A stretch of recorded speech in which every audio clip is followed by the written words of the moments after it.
wait, he's alive. He's alive. Yeah, wait, look.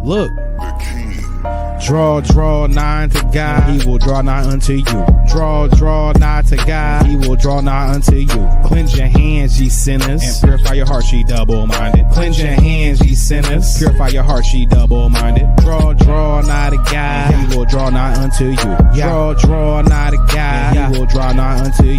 Cleanse your hands, ye sinners, and purify your hearts, ye double-minded. Cleanse your hands, ye sinners, and purify your hearts, ye double-minded. Wait. Okay, shalom. We got a couple people in here live tonight. A few.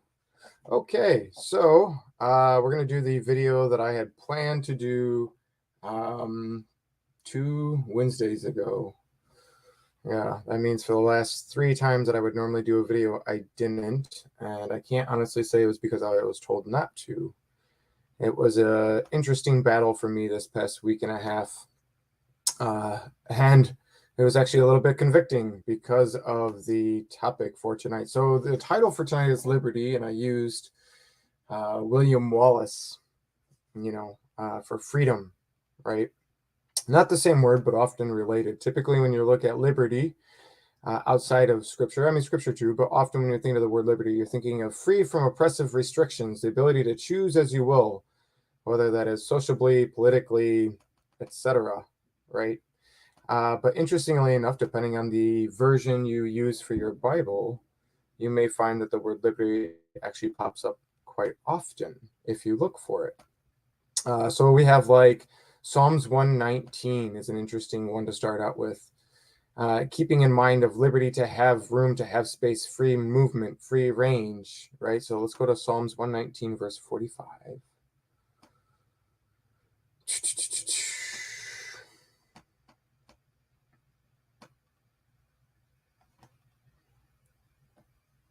And I will walk at liberty, for I seek thy precepts.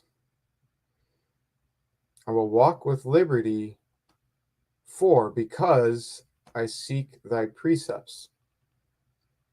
It's a little bit different than how typically liberty is seen in the secular world. It is not common that one would think to say, I will walk with freedom because I seek instructions. And that's going to kind of set the tone for tonight. Look at Isaiah 61, verse 1. And I'll step and we'll talk about it a little bit, but let's get a couple verses out of the way first. Isaiah. This is the verse that is often connected to, Luke 4. Isaiah 61, verse 1, the Spirit of Yahovah Elohim is upon me, because Yahovah has anointed me to preach good tidings to the meek. He hath sent me to bind up the brokenhearted, to proclaim liberty to the captives, and the opening of the prison to them that are bound. And so when we're reading this verse, we're not thinking physical. Oh, we have questions about Jason T. Yeah, Jason T passed. I didn't bring that up, but one of the best admins mods you could ever ask for, Jason T, a well-known and loved individual in our community, has passed. I don't know the details concerning how, from what. I don't know anything about that. I don't even know if I've ever had a personal conversation with him, like on Facebook. I might have. But I do know that over the years, I've gotten to know him as best as you can in the chats here, and he will be greatly missed in our community. So when we're looking at Isaiah 61, or when we're looking at Psalms 119, verse 45, the word liberty here, we're not thinking physical liberty. We're talking about binding up the brokenhearted, to proclaim liberty to the captives. This is not about physical liberty. This is not, unlike what the average Jew was thinking at the time of Yeshua, when he came in the flesh the first time, right?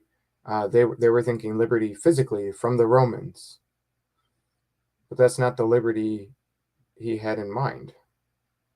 It was liberty of being under the law of sin and death. It was liberty of not being condemned by the Torah.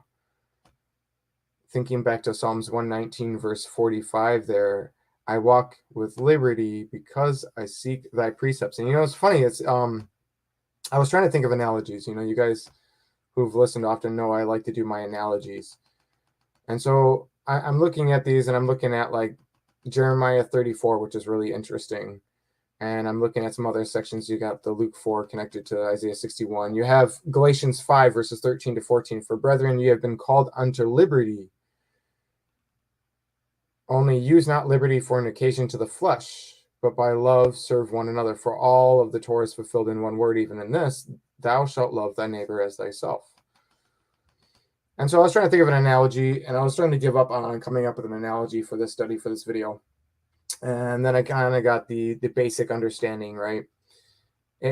Perhaps we can look at it like this. It's like driving and state federal laws for driving, right? State and federal, which differ depending on where you're at. So if I say to myself that it is liberty to choose to not have to pay for a license plate, or for the sticker for the license plate, or for insurance, or to wear a seatbelt, etc., if I'm choosing to say to myself that it is liberty to not stay within the restrictions of what is expected by society, then I've chosen to have consequences of breaking such as my liberty. Which is why I liked Jeremiah 34, because he talks about how he told them to proclaim a physical liberty for a time of like Jubilee, and they let go of their Hebrew servants, and then they brought them back underneath them. And Yah says, because you have done this, because you have chosen that to be your liberty, then your liberty is the consequences thereof. Which is, again, not typically how you would use the word liberty. But scripturally, it makes a lot of sense if we're looking at it in the right lens. So that's the idea of tonight, is how can you abuse liberty? What does it mean to actually have spiritual, true liberty? It doesn't just necessarily mean, it's not just the ability to be in the Spirit and therefore not be checking off boxes so that it's a works-based salvation. It's not just about that. There's more to it than that. Otherwise, how could you abuse this liberty? And how can it be that Yah can say, the liberty we choose is the consequences if we choose not to go within the guidelines? A reprobate mind might be likened to the one who drives recklessly and then is somehow confused and shocked when pulled over and ends up with consequences like tickets or an arrest. You ever known somebody like that, where they're doing things against all advice? Maybe you've been that person yourself. Maybe you've seen it in others.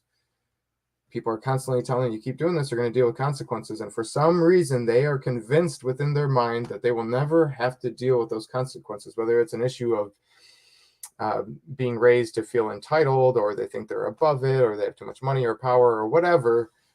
And then the consequences come and they're shocked, right? So I was thinking maybe that's a reprobate mind in this analogy. You're driving recklessly, you're choosing to break these rules, and then you're surprised when there's consequences. Whereas a person with guilt may choose to break such rules as a form of liberty and yet worry with anxiety about being caught. And this is what I want more in the mindset for those of us within the body. When we are choosing our liberty to go against what the Spirit is tugging on our hearts to do, when we choose to go against that, when we choose our free will and we choose our liberty to be against that which we're supposed to do,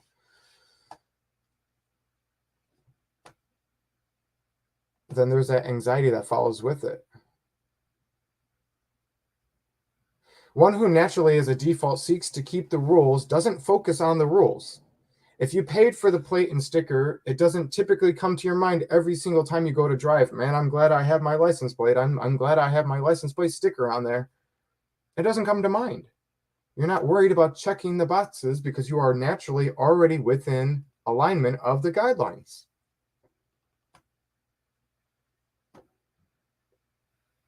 Now you have true liberty to look forward to where your drive is taking you. You can actually focus on where the trip is taking you. You can focus on the atmosphere as you drive, enjoy the journey because you keep those rules. And the keeping of those rules don't become a legalistic obsession, it becomes natural. So too, if one walks in the Spirit, there is not an obsession of what breaks Torah, because you seek good, you seek the fruit of the Spirit, not an obsessive keeping of the Torah. You obey as best as you understand it, and it becomes default.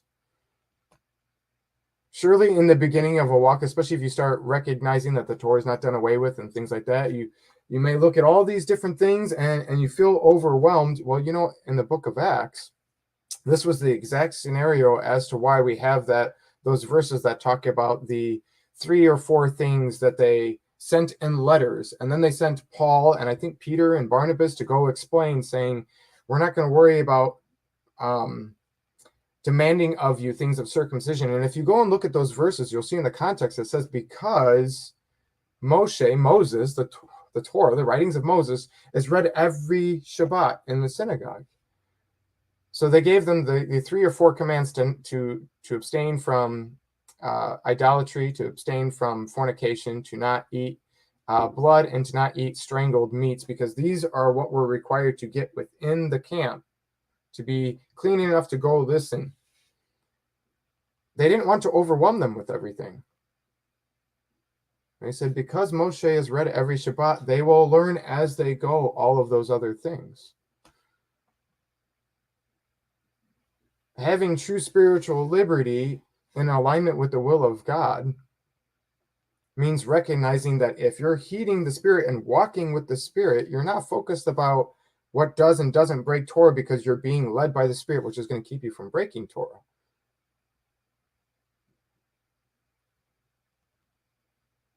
You're not going to go for the drive saying, I'm glad I got my sticker and my license plate. You're going to go about your day saying, this is what I need to get done. This is where I'm going.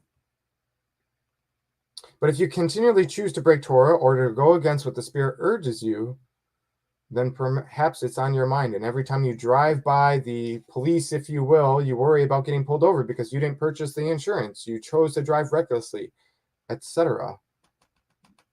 Hence, Romans chapter 8. Another chapter often misunderstood by the dispensationalists for the same reason.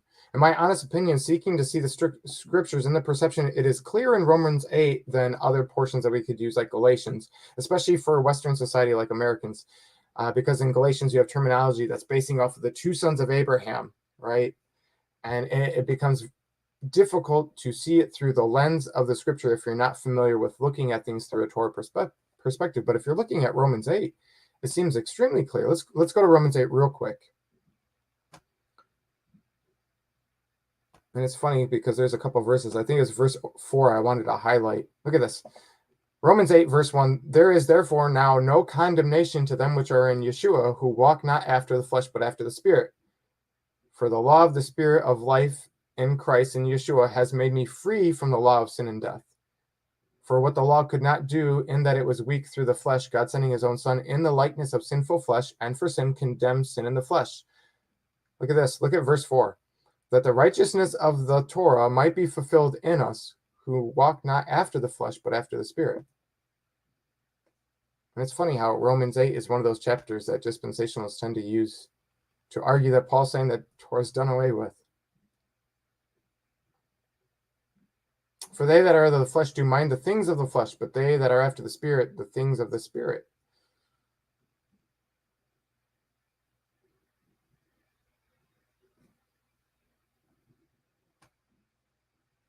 Now, most people who listen to this show are already considering themselves Torah observant, Torah pursuant. So talking about all the different verses and bringing up all these little sections about how the word liberty ties in with Torah and how it's not actually how you're not actually being freed from the Torah, but rather freed from the consequences, from the condemnation of breaking Torah, which is the definition of sin according to 1 John, was it 3 verse 4? It's either 3 verse 4 or 4 verse 3, but I think it's 3 verse 4.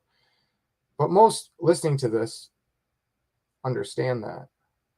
So for the TO community, for the TP, the Torah pursuant, if you don't like the word observant, for those who do tend to listen in, then what is the message here? What about the things where we feel that within the guidelines of the Torah we're completely capable of not doing?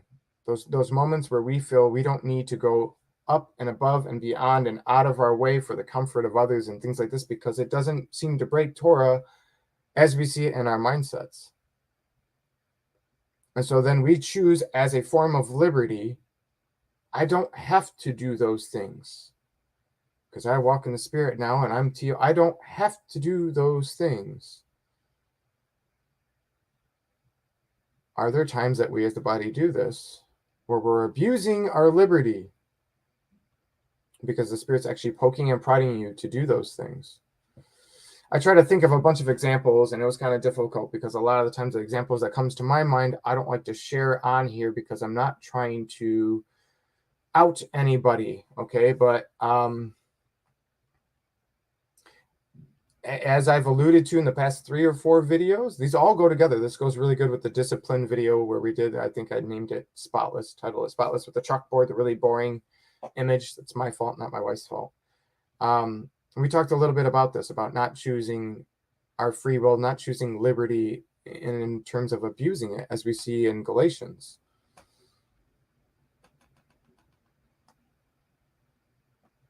You have been called to liberty, only use not liberty for an occasion to the flesh, but by love serve one another. For all the Torah is fulfilled in one word, even this, thou shalt love thy neighbor as thyself. And I love those verses there. That's Galatians 5:13-14, because it's talking about what I'm getting at, but it's also reminding us that when we tell ourselves, I am not commanded or required by the Torah to do such and such for so-and-so, I'm not going to have to go out of my way. That is not within Torah. I'm doing this. These verses here remind us that it is part of Torah that you love one another and you serve others out of that love. And so even if we think that it is not required or demanded of us in Torah to not only not correct somebody, because the Spirit tells us to hush and listen when somebody's actually in the wrong, but to actually do certain things that maybe make us uncomfortable, therefore placing our comfortability under the level of somebody else's comfortability. There are times that if we are heeding the Spirit, that we will be instructed to do this. This isn't something that most people will see in Torah generally, unless we're going to place it under the category of love others, placing their comfort above our own, especially when it seems that they're in the wrong. And we get confirmation within the Spirit telling us, yes, they are in the wrong, but you've already told them and they're not going to hear it. Because it's not just about correcting others. It's not just about recognizing the speck in everybody else's eyes and saying, I've already removed the log in my own. Whereas if you have that attitude, then did you really? It's not just about that, though. It's about heeding the Spirit so that the right seeds get sown at the right time. It's not always the lesson for the other person. Now, my 2 favorite examples for tonight's video was Paul and Abraham, which felt weird to say because honestly, it should be Yeshua, right? But I think the thing is, when we use Yeshua for these examples, sometimes in our mind we tell ourselves, yeah, but he wasn't really fully human. He never did anything wrong. Of course, he went above and beyond always and was able to discern when to and when not to.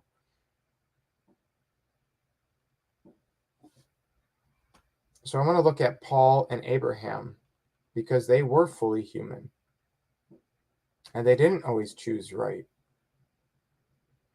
Let me come down here. I know I've got a few here of Abraham. Abraham kept coming to mind. I just kept thinking of all these examples in Genesis. Let me see. Let me go here. Putting our spiritual liberty aside at times for the sake of others. Avram didn't have to give Lot the first choice of land. That wasn't a Torah instruction. It did not say that he had to allow Lot to choose first. There's no indication that I'm aware of that was instructed by Yah. That was Avram putting the comfort and the love for Lot above himself. He didn't have to choose to give Lot the first choice of land in Genesis 13, but he did. And shortly thereafter, we see Yah saying, okay, and we've talked about this in our Avram videos a little bit about how that was the last step of what was called upon him before his promises would start to take place. Avram didn't have to hold back from taking from the king of Sodom in Genesis 14. He didn't want it to be used against him in the sense of, you said that you made us wealthy. But he didn't have to do that. He could have chose to receive, because there are times that it's okay to receive. And there's no indication in the text that it wasn't okay for Avram to receive. He didn't say, because God has chosen me to do this. And if you look right before he chose to refuse to take from the king of Sodom in Genesis 14, he was giving to Melchizedek. So he gave, and he saw it as appropriate, but he refused to receive, simply placing the other above himself. Abraham didn't have to pay for the burial spot for Sarah in Genesis 23. I think there was a lot of wisdom in that decision. I think he was looking at it as a business contract situation, and I don't think he wanted it to be defaulted to be taken away from, for their mind to change down the road. I think he had some wisdom as to why he chose to do that, but he could have easily agreed to not pay for the burial spot and said, thank you, I appreciate this, I'm in mourning, this is a hard time for me, I will accept your gift of a free burial spot. But he placed the other above himself. I don't have a list of examples of Paul doing this, but I will say that the past week and a half, I've been going through the entire book of 1 Corinthians a couple times through, as well as 2 Kings. But for tonight's video, I'm going to be referencing what I saw in 1 Corinthians. And if you don't know what I'm talking about, it might be time to go back through 1 Corinthians. Because all through 1 Corinthians, you have verse after verse after verse of Paul bringing up times where he allowed himself to not receive what he was worthy of, to not take when he could. Here's just a small few examples that I've thought stuck out. 1 Corinthians 6, go over to verse 7. Therefore, there is utterly a fault among you, because you go to law one with another. Why do you not rather take the wrong? Why do you not rather suffer yourselves to be defrauded? So this example doesn't talk about Paul doing so, but look, this is his advice. And for anybody who's familiar with Paul's writings, he was not one to tell others to do something that he himself wouldn't do. This is Paul's advice. When you have fault with others, why are you going to law with them? Why are you seeking physical earthly justice? Now, some of you might be listening and say, that you were able in a divorce to do so amicably. Maybe you allowed them to have custody or possessions and things that you didn't have to allow them to have. So you feel that you've already fulfilled this verse. But this verse, I would argue, can go for us day to day. This is with our interactions with our neighbors. This is with our interactions with children, with our parents, with relatives, with family, with friends, with coworkers, people you fellowship with, people online, people that want to argue and debate with you online, people that are not your friends. Why do you go law to one another? Why do you seek this justice? Why do you not rather take the wrong? Why do you not rather suffer yourselves to be defrauded? This is something I don't see talked about a lot in the TO community.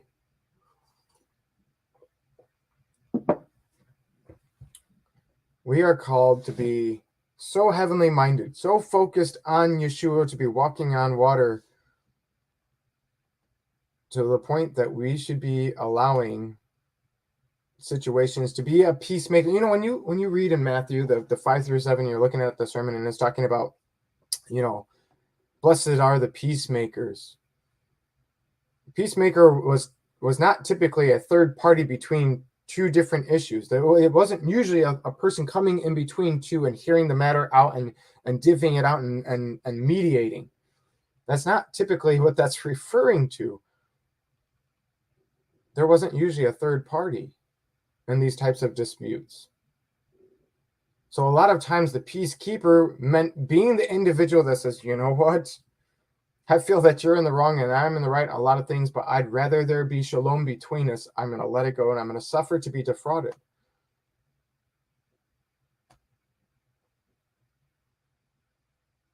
Choosing the battles to fight. This is not something I see discussed often in the TO community, but I do see in chats and videos and in chat rooms comments and questions and concerns. What do I do about my job with this? And what do I do with my family about that? And They're making it extra difficult for me to be Torah observant because they are not. And I'm not going to seek revenge, but I'm also not going to help them with this because I'm not required to. Why do you not rather take the wrong? If actions speak louder than words, then letting the other wrong you and moving forward, does that not speak volume? If not now, later, and if not later, in judgment. This is the heavier, harder topics to discuss.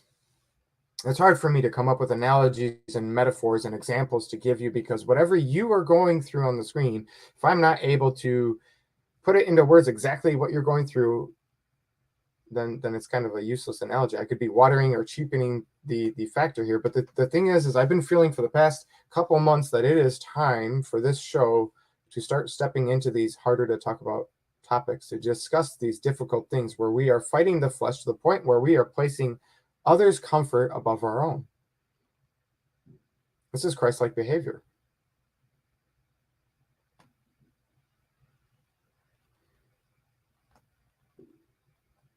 In 1 Corinthians 6, verse 12, Paul writes, all things are lawful to me, but all things are not expedient. All things are lawful for me, but I will not be brought under the power of any.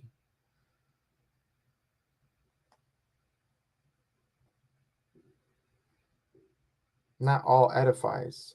Just because you may feel that you are allowed to let it go and look the other way for certain things doesn't always mean that that in the alignment of the Spirit, that's what you're supposed to do.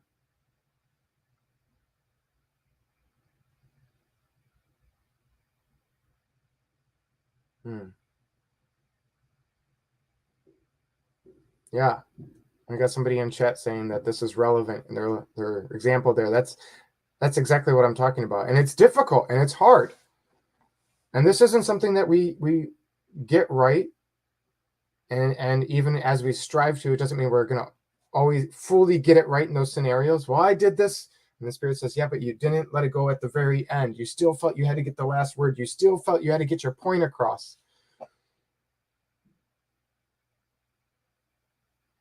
Or the very next day when it was repeated.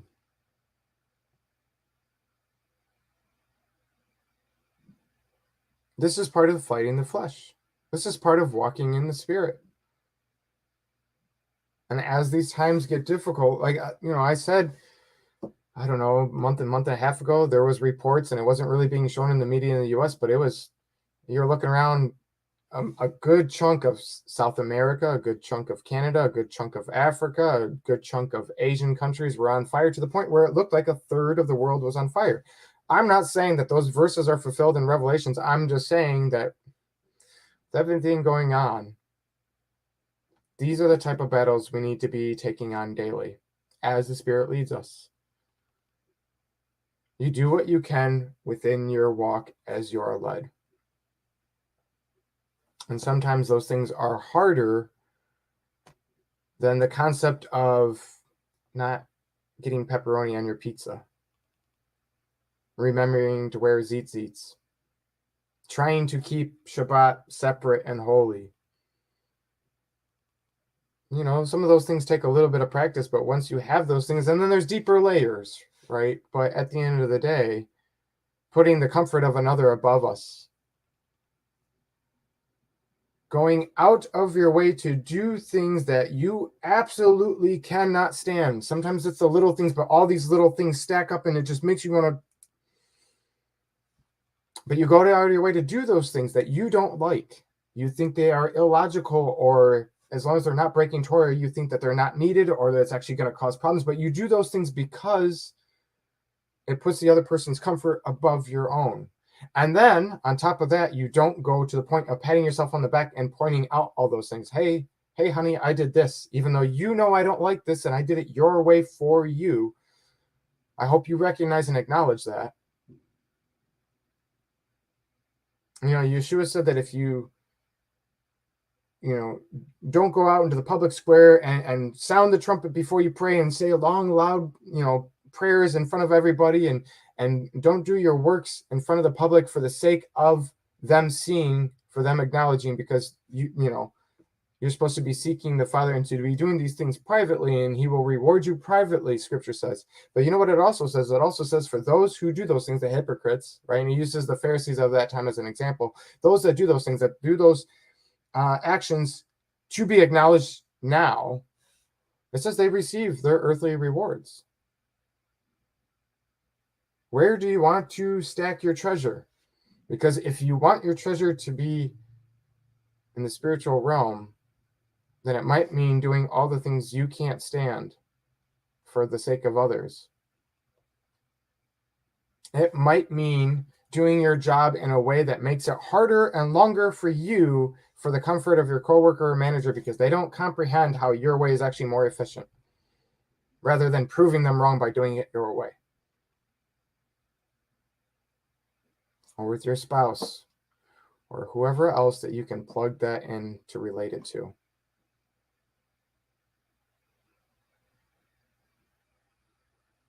You know, one of the things I've been receiving lately, the past, 4 weeks or so, I feel that the Father has allowed me to realize that one of my gifts is counseling. And I don't have many individuals, and I don't think anybody necessarily sees me as like their therapist or anything like that, but there are some who will come to me for certain things. And I've hit a season now where the Father has been showing me that sometimes I get frustrated with certain individuals about certain issues because it seems so clear to me. And I gave them advice that I felt in the Spirit. Now, I didn't hear from the Spirit to give that advice. I heard from the Spirit, this is the problem. This is how it needs to be fixed. And in my fleshly state, assume that means I'm to vocalize that. But I wasn't told that.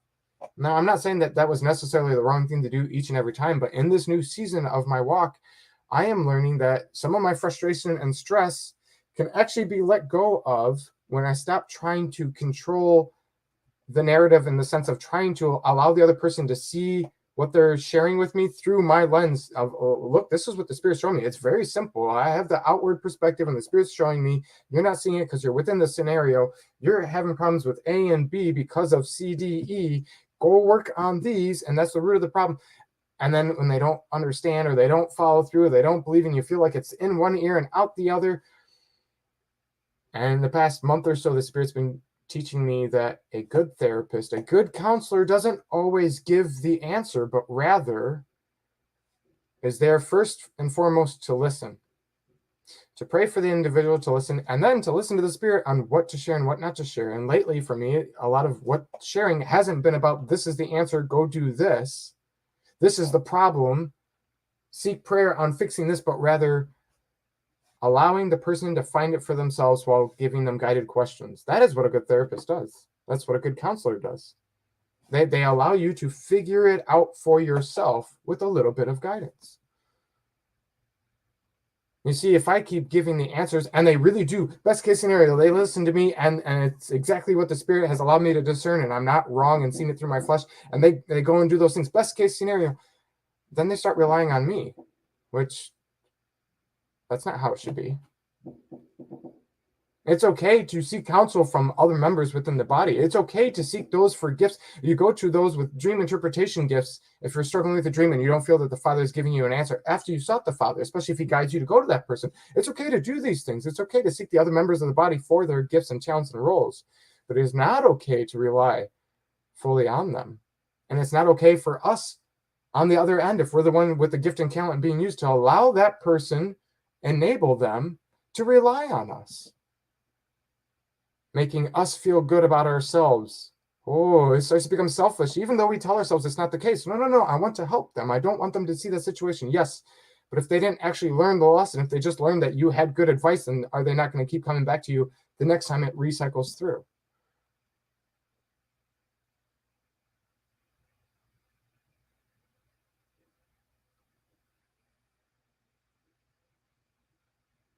This is the stuff that doesn't get talked about enough, in my opinion. And if it does, then I don't see it.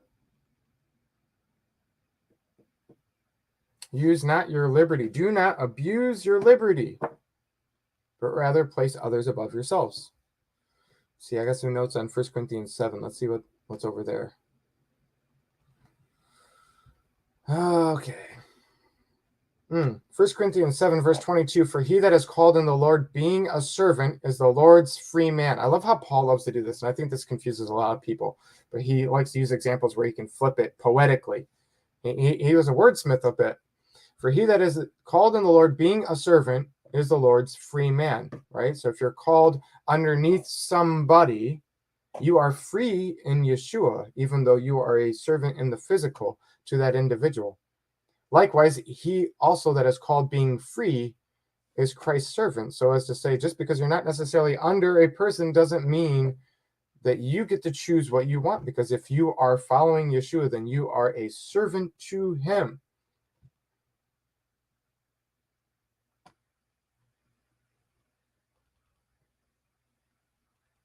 Let's see, I have 7 verse 31 here. 1 Corinthians 7 verse 31. Look at this. Look at Paul's writing here. And they that use this world as not abusing it, for the fashion of this world passes away.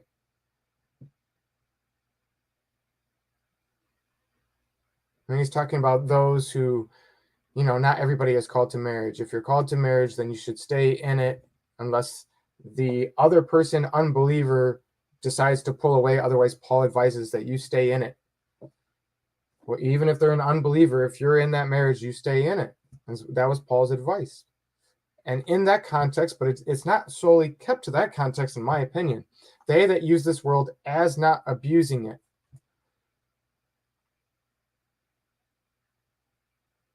And you just go a couple verses before. He says, brethren, I say the time is short. It remains that both they that have wives be as though they had none, and they that weep as though they wept not, and they that rejoice as though they rejoice not, and they that buy as though they possess not, and they that use this world as not abusing it.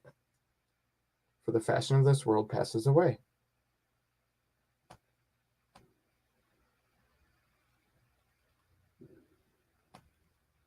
I have all of 1 Corinthians 8 and 9, as well as all of Romans 8 mentioned here in my list. I'm not going to go through all of that, but let's see here. Oh, yeah, 1 Corinthians 8 to 9 is about the food to idols. This is one of those topics that is often disputed, unless they are abusing you. So here's the thing. I'm not going to give a formulated answer.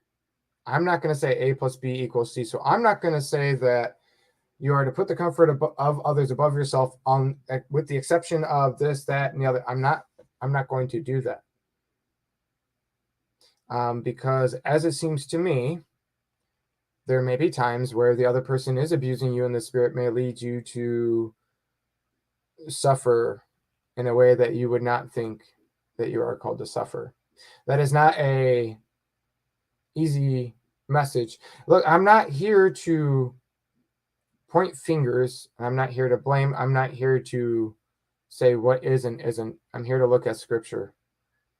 I'm familiar with that argument. I'm assuming you're talking about with like marriages, right?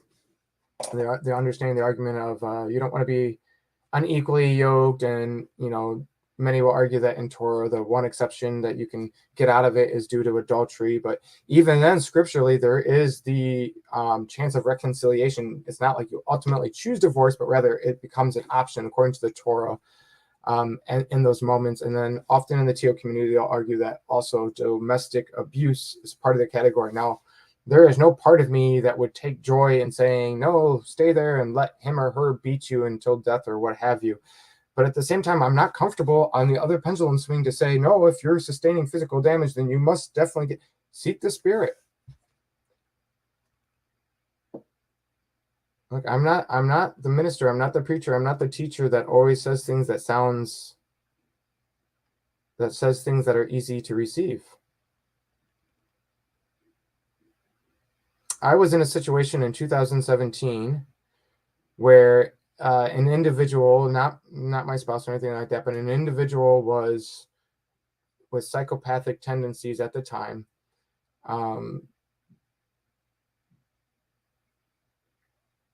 harassed and threatened and tried to physically assault for about a year.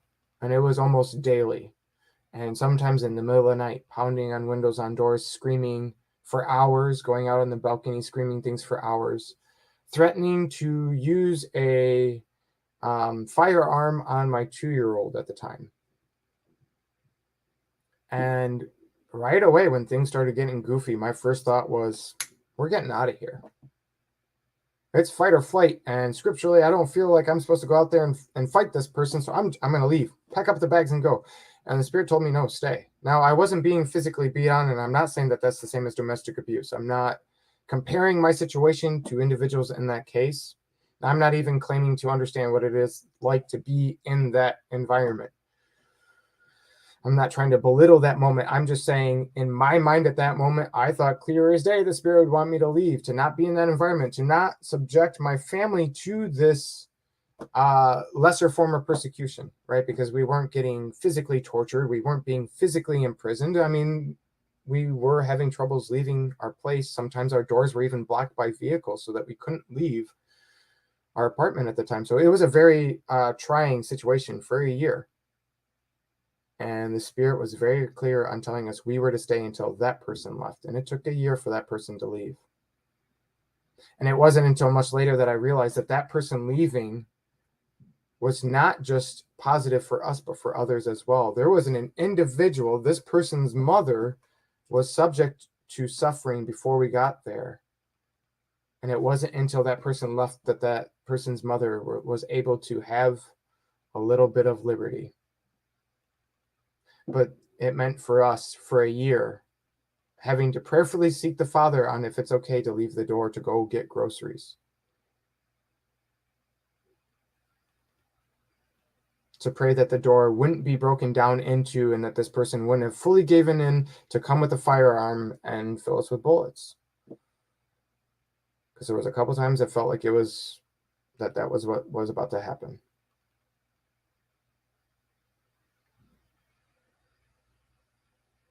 Proverbs 3:5 says not to lean on our own understanding.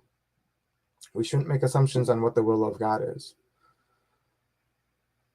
Because when we assume what the will of God is, we don't allow ourselves to be put in a place to where he can do some supernatural things that he wants to do his way, like water from a rock, food manifestations, splitting of seas. We have all kinds of amazing examples that if people weren't in tough positions, chains being broken off in prison, surviving a deadly snake bite. Nobody ever talks about that anymore. My daughter actually brought that up hiking a couple months ago. I started becoming aware that the environment that we are hiking in has a lot of snakes, and some of which are extremely venomous. I did not have a fear of snakes, and so I started realizing how common they were in that area. And my daughter saw me looking down at the ground instead of up at the environment while we were hiking. And she said, "What are you looking for?" And I said, "Snakes." And she said, "Didn't Paul get bit by a venomous snake? And the people of that island expected that he dropped dead within minutes. And doesn't scripture say that we have power in the Spirit to tread on serpents and scorpions? And it's not just about physical, but Dad, didn't Paul do okay?" If we refuse to allow ourselves to be put into positions with the spirit of uncomfortability, then we are quite possibly blocking experiences that will strengthen our faith. James chapter 2, it says faith is dead without works. This is part of those works.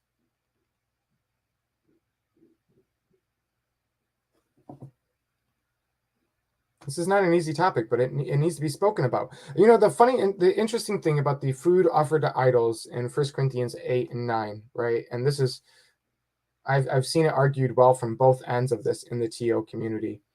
You know, that Paul's saying that, you know, it's okay, but you don't do so for the sake of others, whereas, you know, others saying, no, you're misunderstanding the context. But, you know, it's interesting because if you look at 1 Corinthians 8 and 9, the emphasis seems to be on the conscience.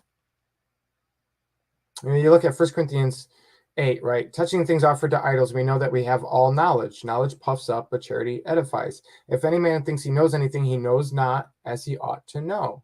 Okay, so this is not just a mind knowledge thing. And remember, if you're feeling puffed up from your knowledge, charity edifies. I love how Paul builds to his presentations. He doesn't just get to the point.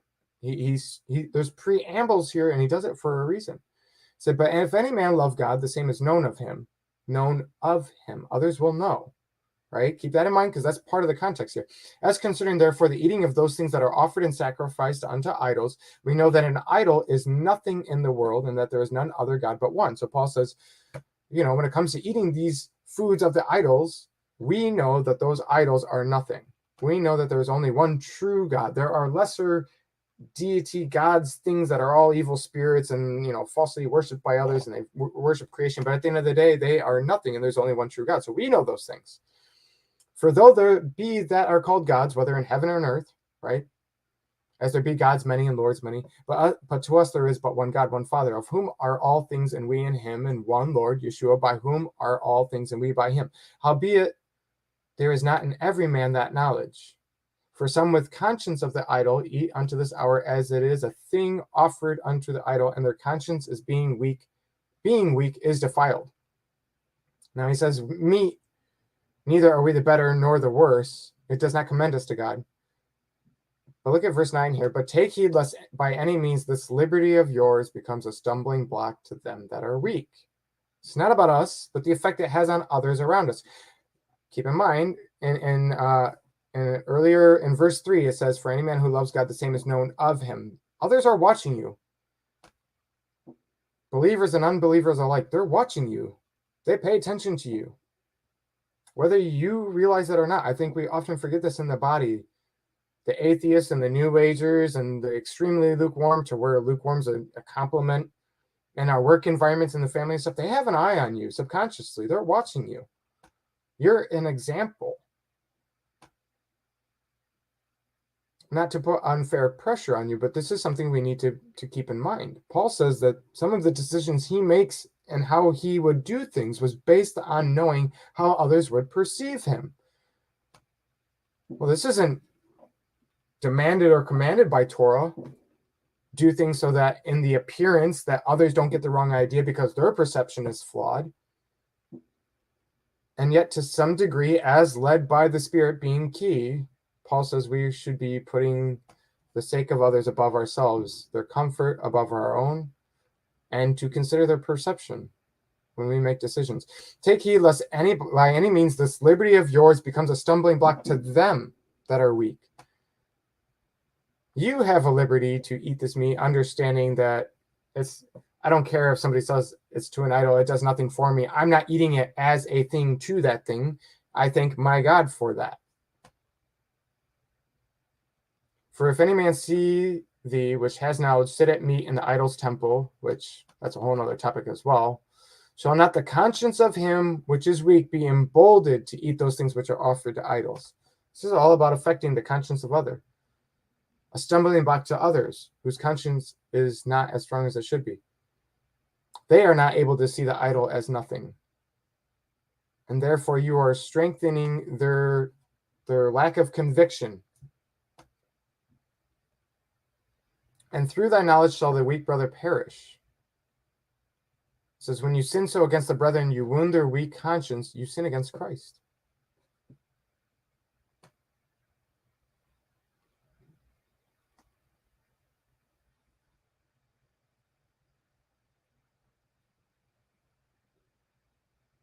And 1 Corinthians 9 is interesting.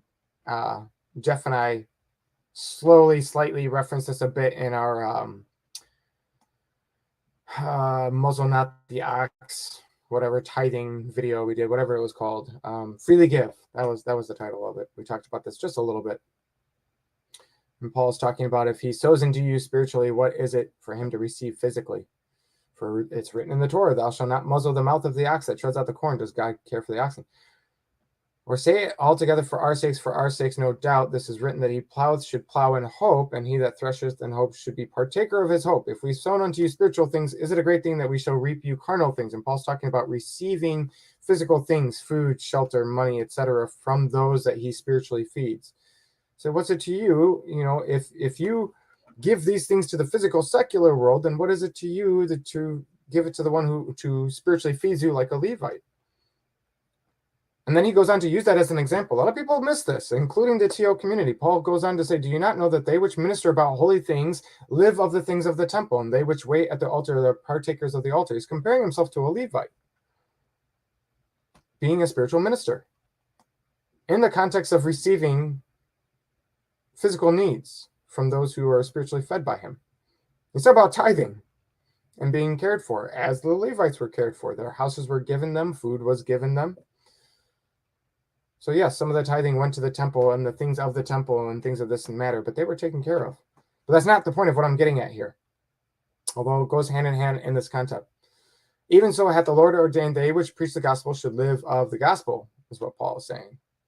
But I have used none of these things. Paul goes to all the up to verse 15 here, these first 14 verses of 1 Corinthians 9 to say, what is it to you if I were to require of you tithing or food or shelter? What is it of you if I feed you spiritually to give me physically? Do not the Levites do that at the temple? Am I not a minister? Right? Paul goes this 14 verses to prove that he has every right to expect and to receive. And then he goes on to say, but I've used none of these things, referring to the church of Corinth, because he does receive from others, but from the church of Corinth, he does not. But I've used none of these things, neither have I written these things. He said, I didn't write about asking from you, to receive from you tithing and food and shelter and things that should be done to me. I didn't require these things, for it were better for me to die than that any man should make my glorying void. He was afraid that the spiritual maturity of those in the church of Corinth would not be able to handle it, that they would think that he was doing it for the money, or that they would despise him for giving to him. So instead of receiving that which he lawfully had a right to, within the guidelines of the Torah, he had every right to receive. He had liberty to receive these things, and he chose to put his liberty aside, to not abuse it, because he saw fit in this instance to not receive, just like Avram in many places in Genesis, like Genesis 13 and 14 and 23. He chose not to receive. He said, for though I preach the gospel, I have nothing to glory of, for necessity is laid upon me. Yea, woe is unto me if I preach not the gospel. For I do this thing willingly, I have a reward if I do this thing willingly. But if against my will, a dispensation of the gospel is committed unto me. What then is my reward? Verily, that I preach the gospel, I may make the gospel of Christ without charge, that I abuse not my power in the gospel. For though I be free from all men, yet have I made myself servant unto all, that I may gain the more. He's literally saying that he does this. He goes above and beyond as he sees fit for the situations he felt that the Corinthians could not spiritually grow if he received from them. So he chose not to choose from them. Now, there are verses elsewhere that shows Paul that he did take from other places, and that's not what tonight's about. Tonight's being able to discern. Paul was able to discern, to put his liberty aside so that it would not be a stumbling block for the Corinthians in this matter. This is what it means to be made all things to all. So many people misunderstand that, especially the dispensationalists. He's doing all these things to gain the most souls, to not gain the most to himself, but for the kingdom. You know, you have to. Sometimes I think it's lost and forgotten and dismissed within the body. And I see this big time with ministers and teachers and preachers. Mainly, maybe I'm looking at that because I see myself as amongst that crowd and category. So I pick some things out and I see them. Oh, we got a question. All right, maybe I'll look at it here in a second. What was I saying?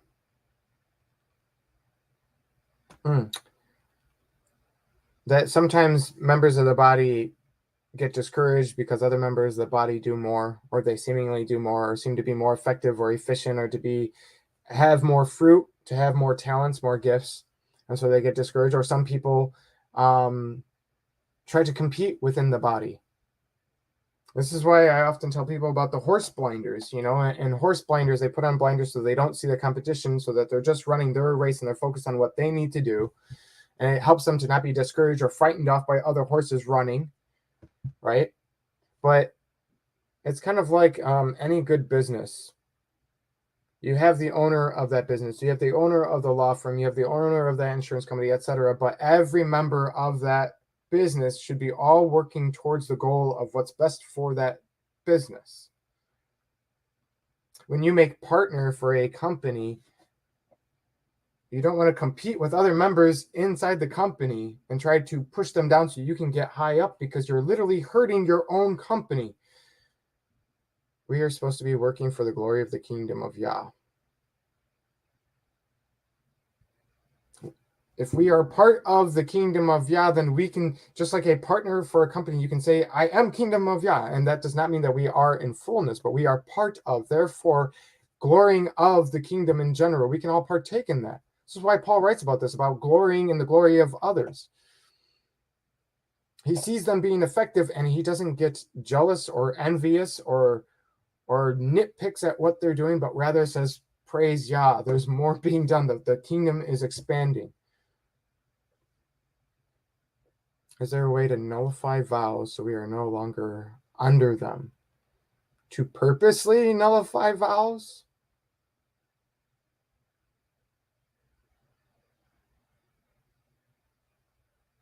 You're asking if there's a way to nullify vows so that you're no longer under them purposefully?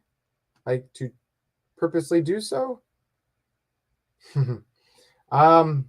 Okay, so my first, I have three reactions to this. First reaction is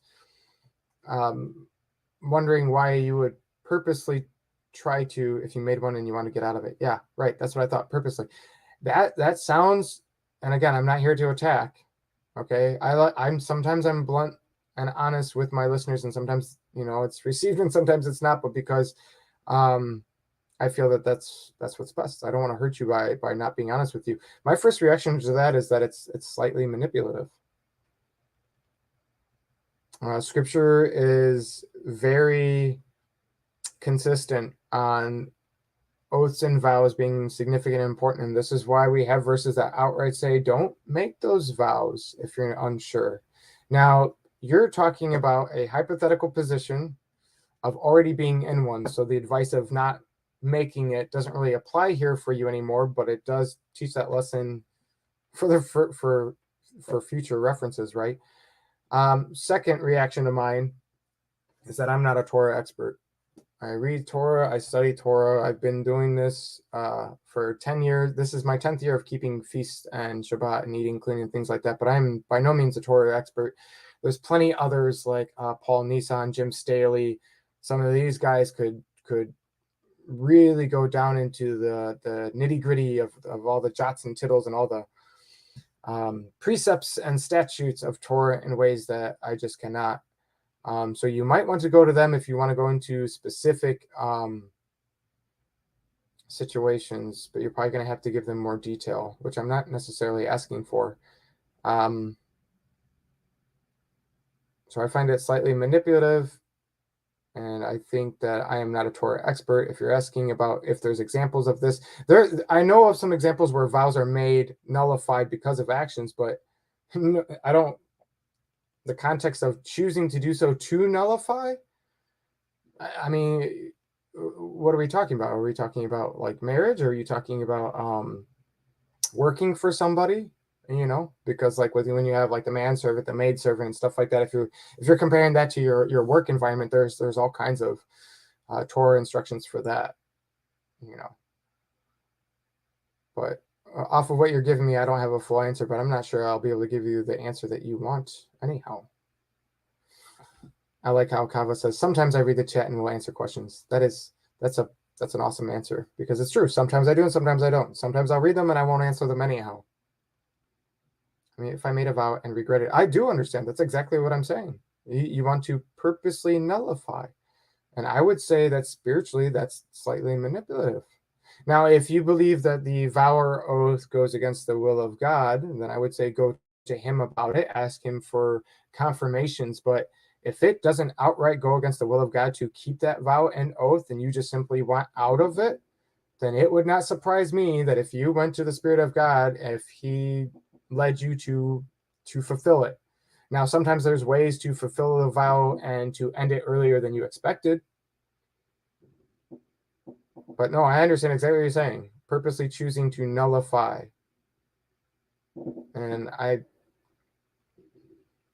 don't think that's a good mindset or state of heart to have as a perception for looking at it, unless the vow or oath outright goes against the will of God. So my advice to you is seek the Father on it. Ask him for confirmations. Ask him to show you if you can get out, if it's his will for you to get out of it. And then if you're wondering on how Torah instructs on your specific situation, I would suggest looking up somebody like Paul Nissan or Jim Staley, getting a hold of them. 119 Ministries, they tend to go into the tittles of things as well.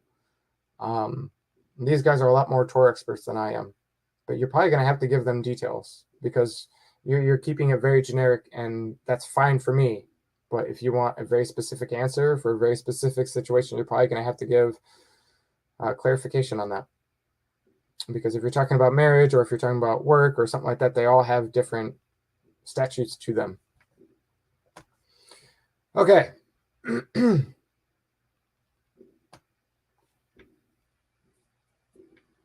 Corinthians 10. What do I have in here? Let's see. We'll be wrapping this up soon. This was a shorter video. Yeah, 1 Corinthians 10:23. This is kind of like 1 Corinthians 7 there. All things are lawful for me, but not all things are expedient. All things are lawful, but not all things are edify. Let no man seek his own, but every man another's wealth. Doesn't that go with the context of what we've been talking about tonight?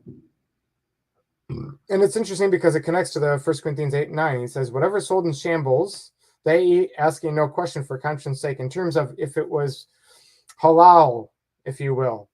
If it was, blessed for the sake of food for an idol. If it's given to you, there's a difference on, he's not saying eat, asking no questions for conscience sake in terms of what is clean and unclean. He's talking about food for idols and things of that nature.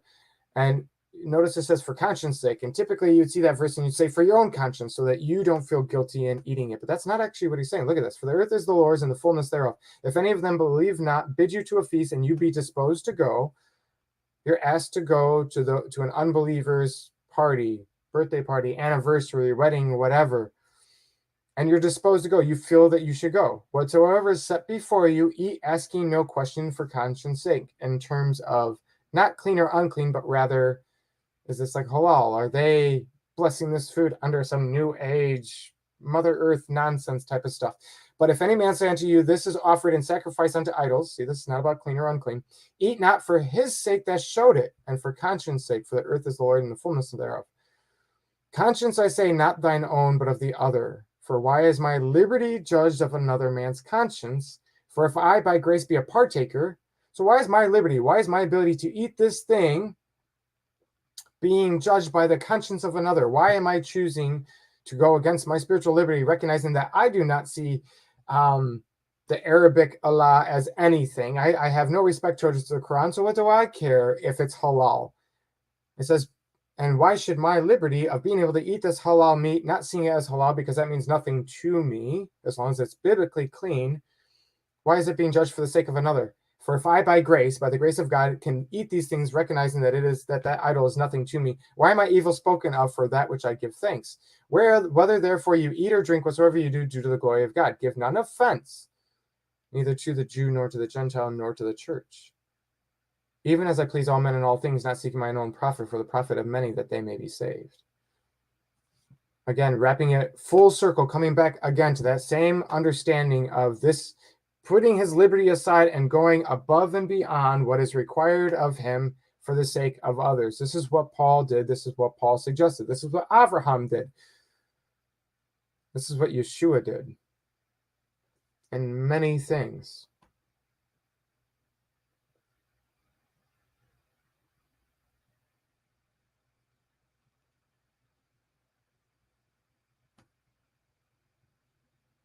Do you have spiritual liberty in the alignment of Yah? Do you feel that because you are led in the Spirit, you're not just checking off boxes and being legalistic about it, and because of that, you feel that you have a freedom in Yeshua? Good, you should.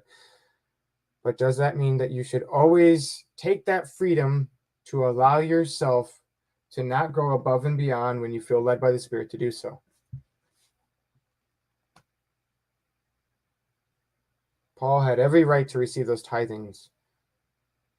Avram had every right to receive a free burial plot, or to receive money and goods from the king of Sodom.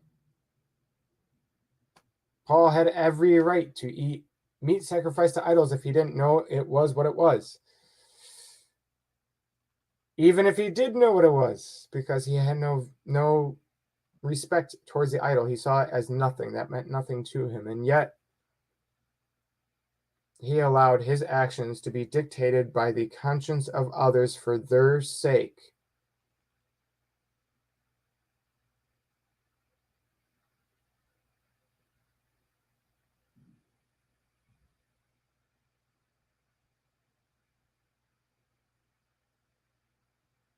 That's okay, Karen. I'm actually about to get out of here anyways. It's a pretty short and simple video. Is there any other questions, comments, or concerns? I think I hit the main gist.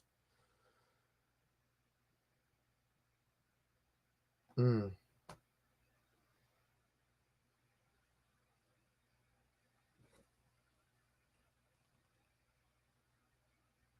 LAC, that is some of the things that you shared with us in the chat tonight.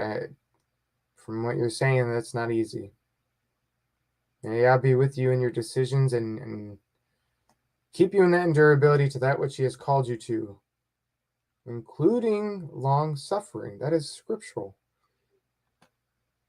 He said everybody suffers, but if we suffer for his sake, then it is righteous long suffering. Are we not called to this?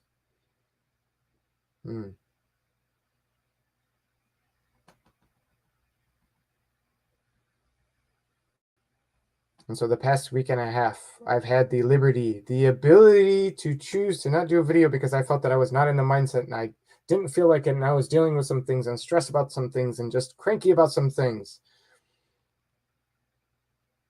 And I abused that liberty by not doing as I was called to do. I had every right to not do a video, but that doesn't mean that I should have chose not to do it.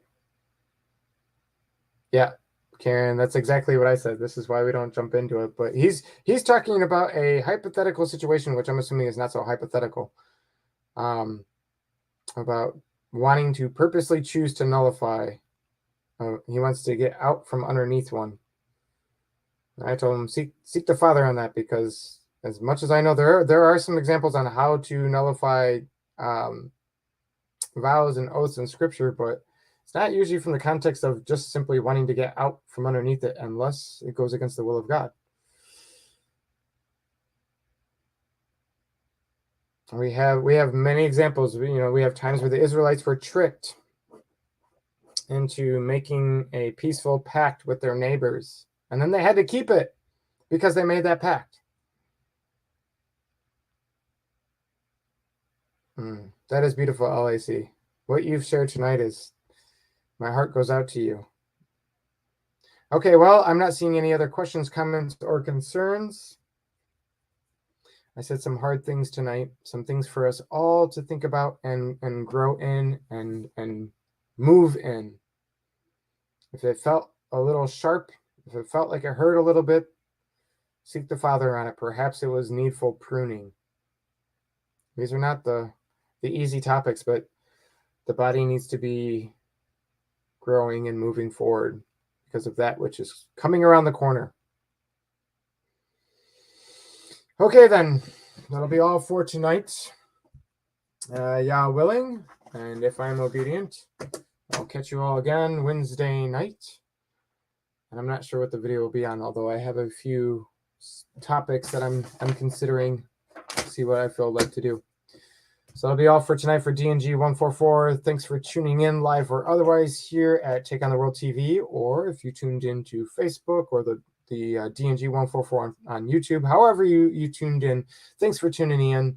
I thank the Father for allowing this to reach those that he wants to help them in their growth, to be encouraged to move forward in that which that they're moving forward in, to be encouraged to step out of comfort and to place the perception and conscious and comfort of others above our own as led by the Spirit.